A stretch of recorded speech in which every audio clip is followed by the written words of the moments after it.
This is the part 1 for the neck. The neck, deep to it, the first layer will be the superficial fascia, which contains the platysma muscle, the cutaneous nerves, and the superficial vessels, mainly the superficial veins. The platysma is subcutaneous muscle we have dealt with and mentioned during the description of the muscles of the face being one of the subcutaneous muscles. It takes origin from this area in front of the chest, attached to the skin at that area. Up is inserted at the base of the mandible. That muscle is supplied by the facial nerve, the cervical branch, and the rest of the muscles of the face. And it is important in giving the smoothness of the skin of the neck, the roundness of the skin of the neck. It keeps the shape of that skin and shape of the neck in general. And this is very important muscle in that aspect. Injury of the cervical branch, usually during operation in the submandibular region over here, will lead to what we call it ugly neck, wrinkling of the skin on one side and not on the other side, so the neck looks very ugly. The next things found in the superficial fascia of the neck are the superficial veins. That is the anterior jugular vein, 2 on each side, arise from union of the submental vessels, submental veins over here, to give rise to 2 anterior jugular veins, which will unite at the lower part of the neck in the suprasternal area to form what we call it the jugular arch. Then they will end on each side of the subclavian vein. They have a communication with the external jugular, which is the second one in the superficial fascia. Next is the external jugular vein, which we have mentioned with the venous drainage of the face and scalp, being formed by the posterior auricular and the posterior division of the retromandibular vein or the posterior facial vein. And it goes down superficial to the sternocleidomastoid to end in the subclavian vein. That's on the other side here. After cutting off the sternocleidomastoid, that is the external jugular vein terminating in the subclavian vein. The third one is the common facial vein, which is formed by the union of the facial vein and the posterior division of the retromandibular vein. That is the posterior division of the retromandibular, that is the anterior facial. Both of them will form the common facial, which will end up in the internal jugular vein. That is the set of superficial veins in the superficial fascia of the neck. The third structure in the superficial fascia, the branches of the cervical plexus, which is formed by the ventral rami of the upper 5 cervical, mainly the upper 4 actually, because the 5th will give only contribution to the phrenic nerve, and this belongs to the brachial plexus. The branches are communication of those upper 5 will give the rise to the spinal part of the accessory, which arise mainly from the 2nd, 3rd, and 4th, with contribution from the 5th and the 1st cervical. It will give the great auricular nerve, which have been seen supplying the scalp and the face, the lesser occipital supplying the scalp here, the transverse cervical, and the supraclavicular nerve, The supraclavicular nerve will divide into anterior, middle, and posterior, or medial, lateral, and intermediate, to supply the shoulder region. These are the main branches of the cervical plexus. As we have dealt with the cervical plexus branches during description of the posterior triangle, the four of them, the great auricular, the lesser occipital, the transverse cervical, and the supraclavicular, will arise at the midpoint of the posterior border of the sternocleidomastoid, where the great auricular will be on the surface of that muscle. The lesser occipital will be along its posterior border up to the scalp.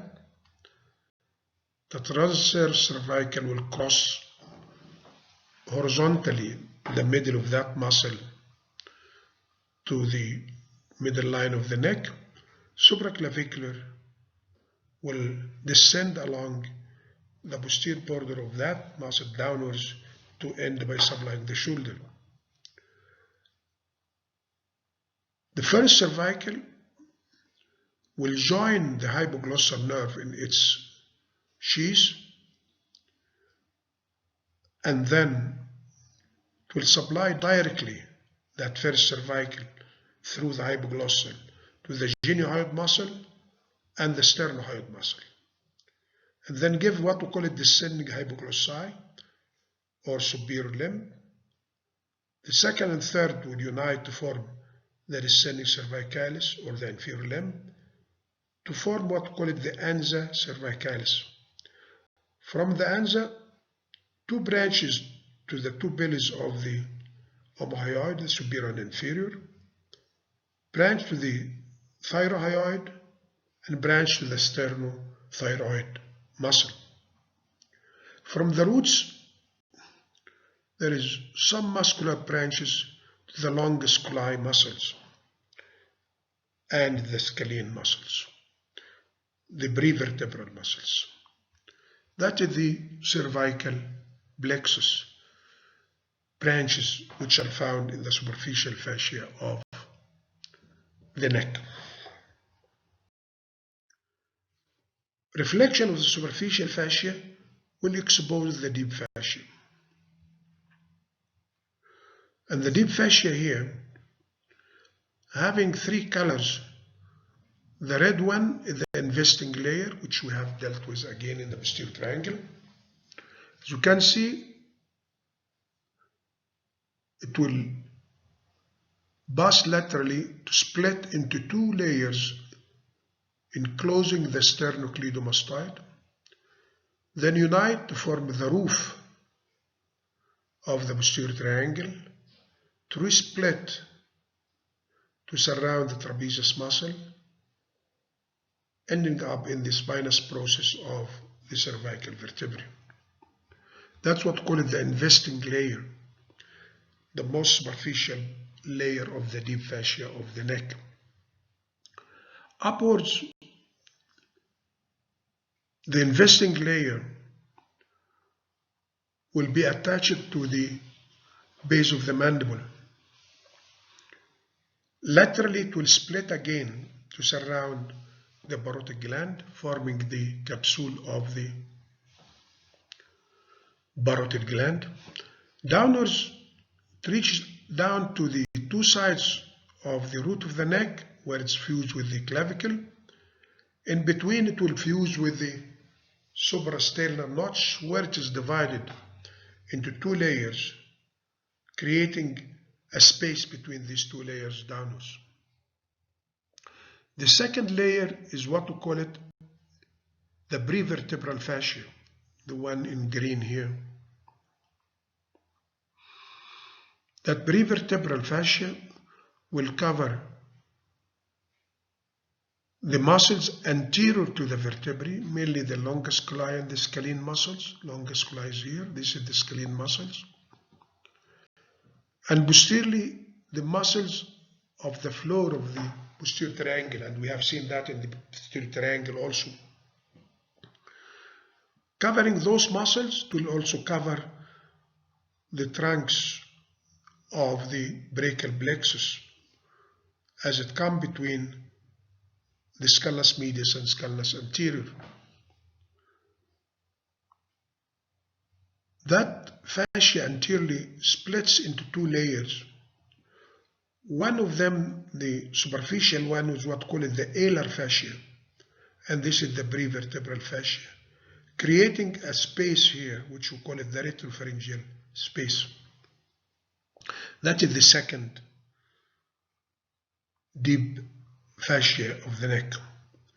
The third is what we call it the visceral fascia, which here in blue surrounding the thyroid gland, what we call it the pretracheal fascia. The same here, the carotid sheath is considered as a visceral fascia also, but some can consider it part of the prevertebral fascia, which is not considered most of the time, but it will not make a big difference.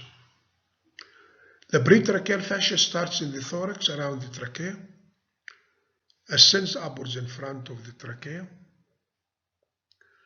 to split surrounding or investing the thyroid gland, forming its facial capsule, and then reunite to be attached to the oblique line of thyroid cartilage and with some extension to the lower border of the hyoid bone. That is the pretracheal fascia. The carotid sheath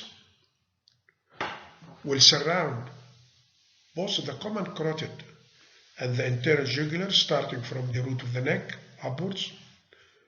Usually it's thick on the part surrounding the artery and thin around the vein to give chance for expansion of that vein, the anterior jugular vein. Then upwards at the level of the upper border of thyroid cartilage, it will contain only the internal carotid and the anterior jugular vein. At the root, it will contain the lower four cranial nerves, as we mentioned. The vagus nerve will continue downwards to the root of the neck, while the other three nerves will leave the upper part of the carotid sheath to their directions. Embedded in the posterior wall of the carotid sheath will be the sympathetic, cervical sympathetic trunk. That is the deep fascia of the neck, or what we call it the cervical fascia. An important point here is to identify the structures found in the middle line of the neck. This is important. Through it, we'll know what exactly you can examine in the middle line of the neck, and another part, the skeleton of the neck, this cartilaginous and bony parts, which will go through them in the middle line of the neck. The first point upwards is the symphysis mentae of the mandible. Below it will be collection of some lymph nodes, which we call it submental lymph nodes. Then the decussation of the two mylohyoid muscles on each side, forming the mylohyoid raphe, which will end in the body of the hyoid bone. Then the body of the hyoid bone, which lies obliquely, not vertically, so that the thyroid membrane, which is attached to the upper border of the thyroid cartilage, will be attached to the upper border of the hyoid bone. It will pass deep to the hyoid bone, the body, to be attached to its upper border, creating a bursa between the bone and the ligament. So the mylohyoid line will be followed by the body of the hyoid, then the infrahyoid bursa, the thyrohyoid membrane, then Adam's apple or thyroid notch, which projects more in the males than in the females. Then the anterior border of the thyroid cartilage, the meeting of the two plates of the thyroid.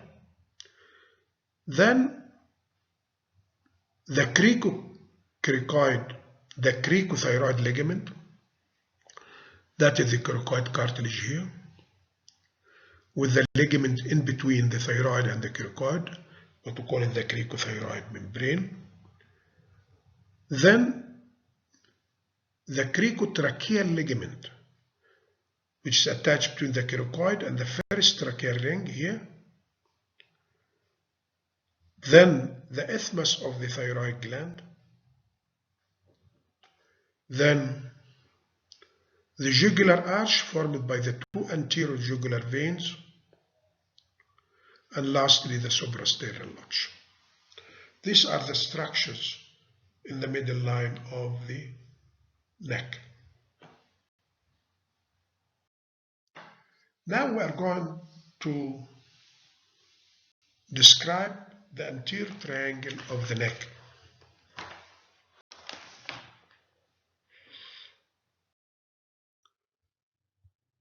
The anterior triangle of the neck, as we have mentioned during describing the posterior triangle, the sternocleidomastoid will divide the neck into anterior triangle and posterior triangle. That is the sternocleidomastoid. We have described the posterior triangle before. The anterior triangle will be bounded by the anterior border of the sternocleidomastoid, the middle line, and the base of the mandible. That is the anterior triangle, which is redivided into four triangles: the digastric, the carotid, the submental, and the muscular triangle. These are the four triangles of the anterior triangle of the neck. What we'd like to know is the boundaries of each one and the contents. If we start by the digastric triangle, the boundaries will be the anterior belly of digastric, the posterior belly of digastric with the stylohyoid, which pass above the posterior belly and splits into two parts to end in the hyoid bone. So that's anteriorly, that's posteriorly. The base will be the base of the mandible, the lower border of the mandible. The floor will be mainly by the mylohyoid, the hyoglossus, a small part of the superior constrictor muscle.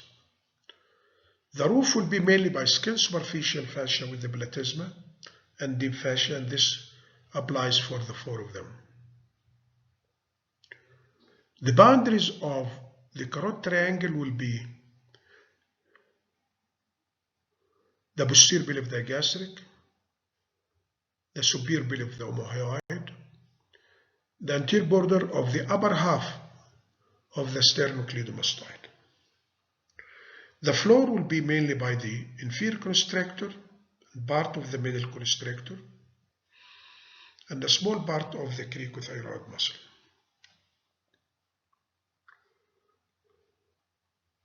The submental triangle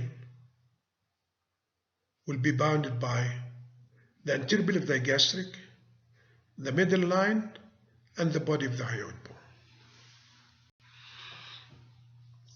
The floor will be mainly by the mylohyoid muscle. The muscular triangle will be by the superior belly of the omohyoid, the anterior border of the lower part of the sternocleidomastoid, and the middle line. The contents of the floor will be by the infrahyoid group of muscles. If we start by the contents of the digastric triangle, it will contain a good number of structures. mainly the submandibular gland, which will be almost covering most of the triangle. Submandibular lymph nodes below the base of the mandible. Then parts of the facial artery and vein. The termination of the hypoglossal nerve will be there. A submental artery will be superficial to the mylohyoid, with the mylohyoid nerve and vessels on the surface of the mylohyoid. A very small part of the parotid gland will be at the most posterior part of the triangle. Part of the carotid sheath and the exterior carotid, but these two will be concealed by the posterior belly of the digastric. That is the contents of the digastric triangle. The carotid contains some more contents. The upper part of the common carotid, the external carotid, and the internal carotid, with the internal jugular vein, the vagus nerve, and the sympathetic trunk. The common carotid, the internal carotid, the internal jugular, the vagus, the sympathetic, together with the hypoglossal nerve, are parts of the contents of the carotid sheath.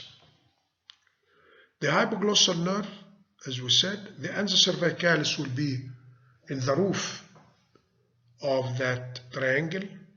5 branches from the exterior carotid artery, namely the superior thyroid, ascending pharyngeal, lingual, facial, and occipital arteries. The spinal part of accessory, as it goes to pierce the sternocleidomastoid.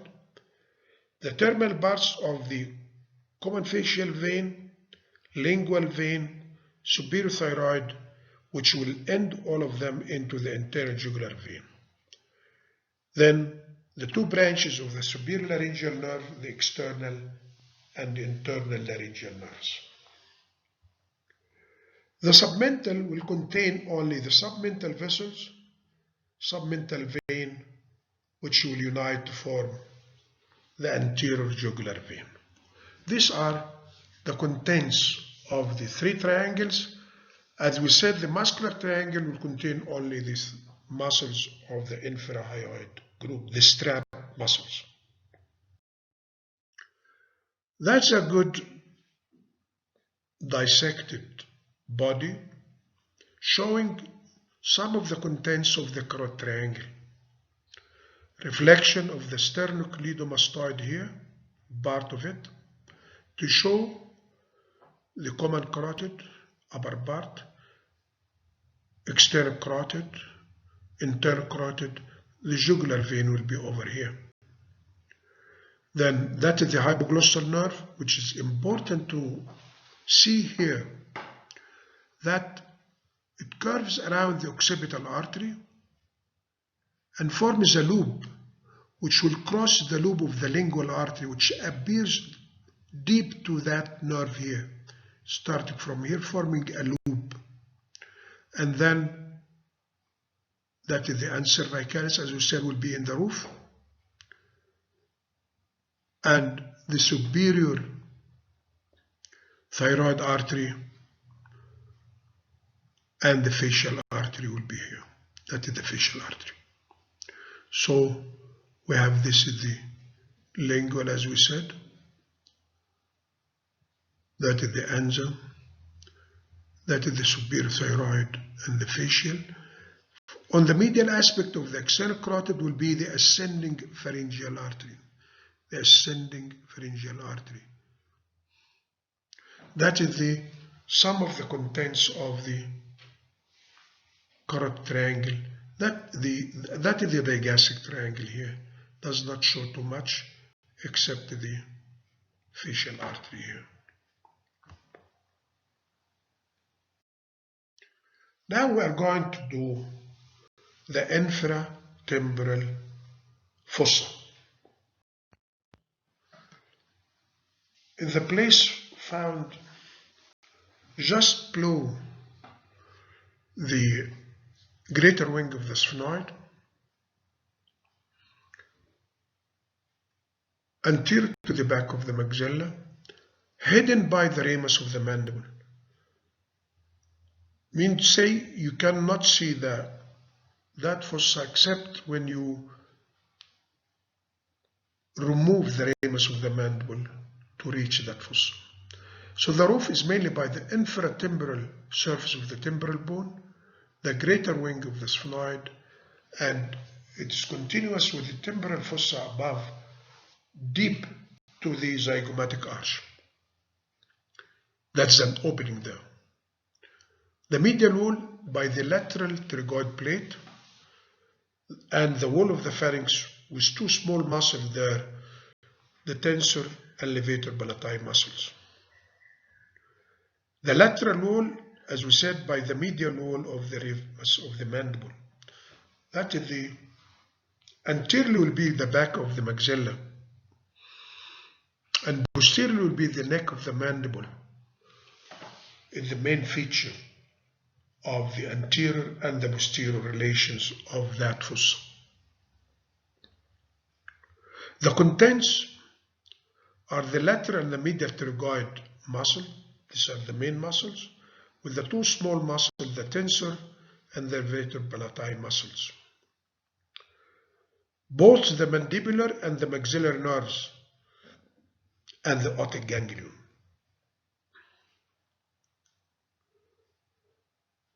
The maxillary vessels, the artery and the vein, and the pterygoid plexus of veins.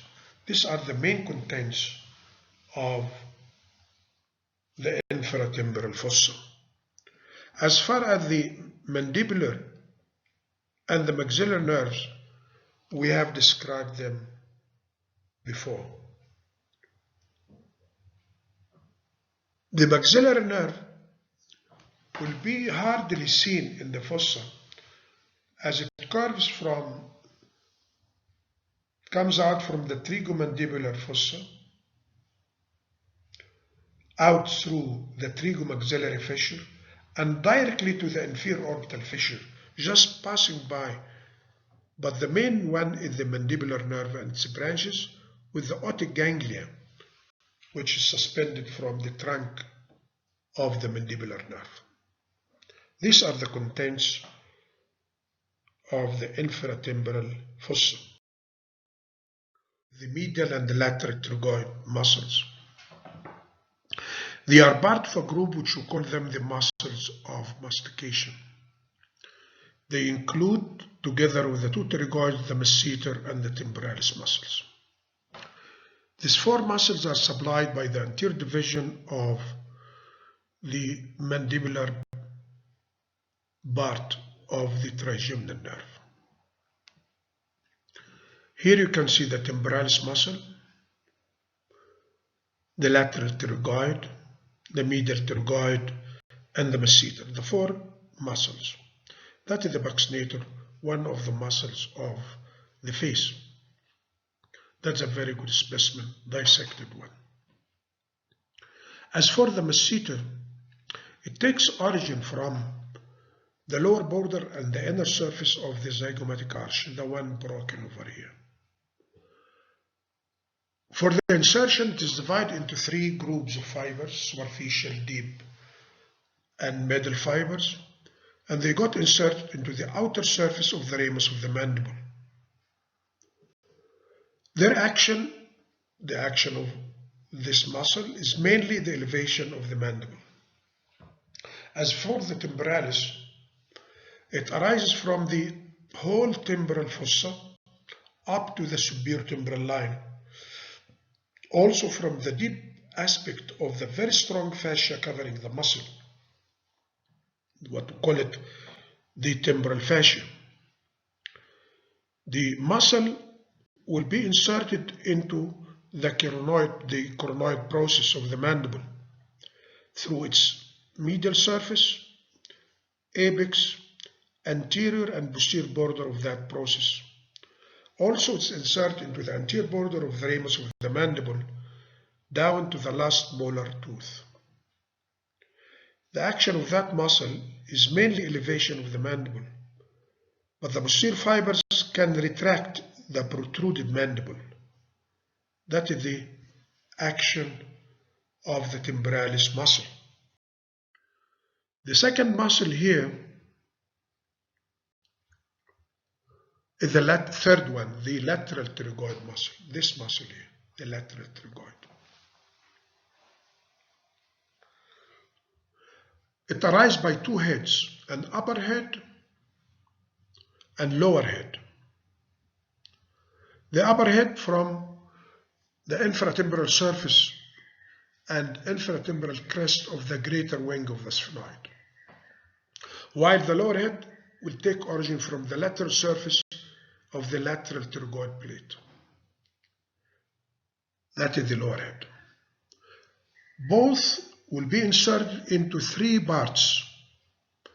The pterygoid fovea, which is a shallow groove on the neck of the mandible, the articular capsule of the temporomandibular joint, and the disc inside that joint. That is the insertion of the lateral pterygoid. Its action is to open the mouth. That is the only muscle which can depress the mandible to open the mouth. The other elevate the mandible. But with the medial pterygoid of the same side, it moves the mandible from side to side in chewing. It is a very important action. But with the medial pterygoid of the opposite side, both of them can protrude the mandible. That is the lateral pterygoid. The medial pterygoid has two heads also, a superficial and deep. Both of them are superficial and deep to the lower head of the lateral pterygoid. They are impressing the lateral head, the lower head of the lateral pterygoid. The one superficial to that head arises from the maxillary tubercle, which is just behind the last molar tooth, while the deep head will take origin from the deep surface of the lateral pterygoid plate. The medial pterygoid will be inserted in the medial surface of the ramus of the mandible, including the angle down to the angle of the mandible, just taking the line above the angle. The action of that muscle is elevation of the mandible, and with the lateral pterygoid they protrude the mandible. That the four muscles of mastication, which the four of them are supplied, as we know, by the mandibular division of trigeminal nerve. These are the muscles of mastication. That's a very good specimen, very well dissected, to show the structures inside the infratemporal fossa. This is the infratemporal fossa here. That is the temporalis muscle here. That is the trunk of the mandibular nerve. That is the lingual nerve. That is the inferior alveolar nerve. That is the landmark of the infratemporal fossa here, holding the lingual or the inferior alveolar. The inferior alveolar usually is not a complete during dissection. You have to remove the mandible with part of it. So use the lingual usually. Any fiber superficial to it will be the lateral pterygoid, and any fibers deep to it will be the medial pterygoid. When you identify the lateral pterygoid, the artery passing superficial to them, to the lower head or deep to the lower head, as in this specimen here, will be the maxillary artery. Here you can see the maxillary artery again, but superficial to the lower head of the lateral pterygoid. And again, that is the lingual with the lateral pterygoid superficial to it very clearly here, and the medial pterygoid deep to it. This is a very good specimen to let you identify them in the body.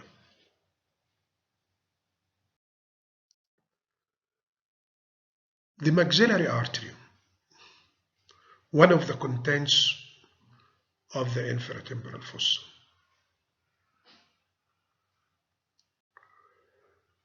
It is one of the two term branches of the external carotid artery. It arises within the substance of the parotid gland. Its origin is midway between the neck of the mandible and the mastoid process, just midway between the neck of the mandible and the mastoid process. That is the origin of that artery. It will pass deep on the medial side of the neck of the mandible, then superficial or deep to the lower head of lateral pterygoid, to pass between the two heads of that muscle to the pterygopalatine fossa. That is the course of the maxillary artery. It's divided into three parts. The first part before it reaches the lateral pterygoid, that is the mandibular part, and part which is either deep or superficial to the lower head of lateral pterygoid, that is the second part. Third part within the pterygopalatine fossa. That is the course and relations of the maxillary artery. Finally, the branches of this artery, as you can see here, that is the first part, the second part, and the third part.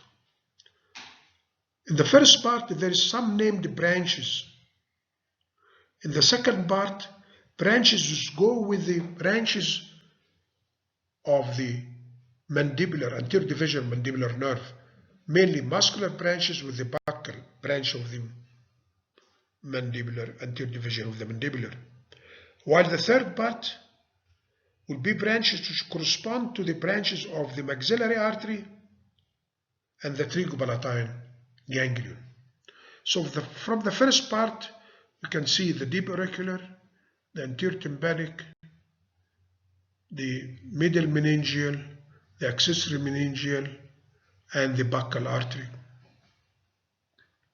That is the buccal artery here. And the inferior alveolar, the buccal artery is a branch of the second part, as we said. So from the first part will be the deep auricular, the anterior tympanic, the middle meningeal, the accessory meningeal, and the inferior alveolar. The inferior alveolar will continue in the mandibular foramen to the mandibular canal. Before it enters, it will give the mylohyoid artery. At its termination, it will give the mental branch to the skin of the face at the chin.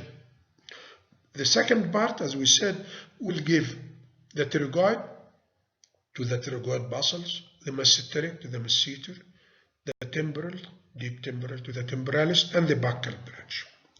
While the third part will give the posterior superior alveolar to the molar teeth, the infraorbital, which will continue in the infraorbital groove from the inferior orbital fissure to the infraorbital groove, infraorbital canal, to come out through the infraorbital foramen.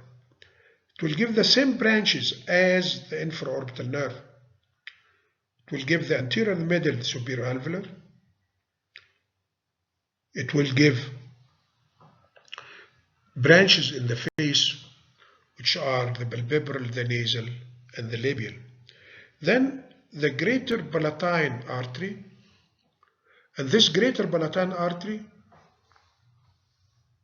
will supply the mouth, will give the greater palatine, and then another branches to correspond to the branch of the sphenopalatine ganglia, the lesser palatine, 2 or 3 lesser palatine arteries supplying the roof of the mouth and the pharynx.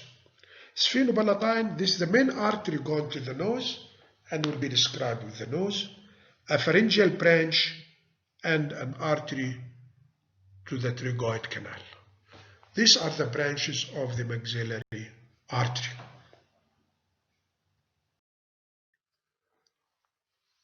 Next, the veins in the pterygopalatine, in the infratemporal fossa. And this is the pterygoid plexus of veins, which is found in the infratemporal fossa and also in the pterygopalatine fossa. That is a very important plexus. We have mentioned that many times before, as it drains the mandible, the teeth here, the mouth, the pharynx, and part of the larynx, together with the infratemporal fossa. And then it will form the maxillary vein, come out from that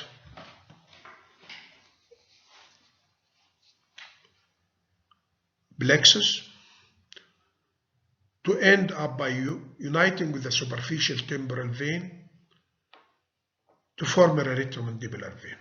But the main thing, it communicates with the anterior facial vein, it communicates with the ophthalmic veins which connect that plexus with the cavernous sinus. And this is a tool or a place where infection can be transmitted to the cranial cavity through the communication of this very dense plexus of veins.